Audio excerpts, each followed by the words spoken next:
laws targeting foreign interference in Singapore are needed to protect the country's sovereignty and to strengthen its security. Home Affairs and Law Minister Shanmugam, his assessment came at a conference looking at ways to counter foreign interference.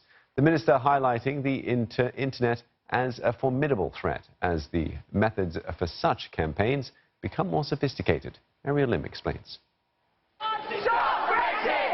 Foreign interference can take various forms through diplomatic channels, covert intelligence agents, the media, non-governmental organizations, or movements that seemingly support a cause. But these are now shifting online, where technology is used to exploit fault lines and hot-button issues.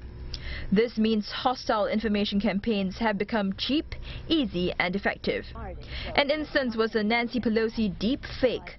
A video of the American politician was doctored to make her sound drunk, and it went viral. Sure, visuals that...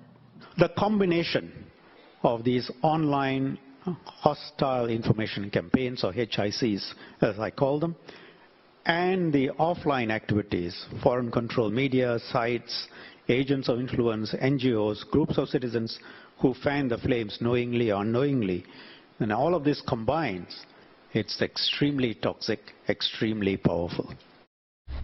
Singapore isn't spared. He gave an example of a nascent attempt to combine the different approaches. A group of local activists met Dr. Mahathir Mohamad last year and urged the Malaysian Prime Minister to bring democracy to Singapore. One of them said Singapore should become part of Malaysia. They also started an organization with foreign funding and worked with the online citizen. The online news site employs foreigners, including Malaysians, to write almost exclusively negative articles on politics in Singapore. This includes an article that's now at the heart of a defamation lawsuit brought by Singapore Prime Minister Lee Hsien Loong, who said his character and fitness to hold office have been attacked.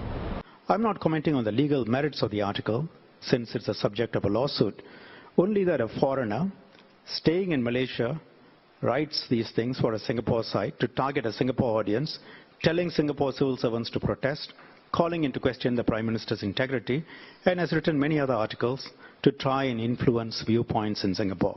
Who controls her? Who pays her? What's the purpose? These are all legitimate questions.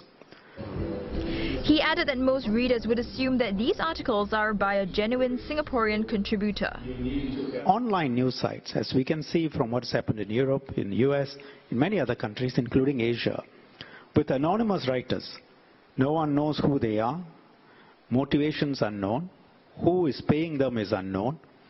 For all you know, they can be foreigners, as we see in the case of TOC, writing inflammatory stuff and have got no interest in social or political stability within the country. Their only interest is to get eyeballs, and perhaps if they are under the influence of other agencies, then there are other interests as well.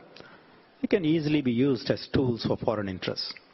Such sites have been used by foreign countries to attack and deepen divisions.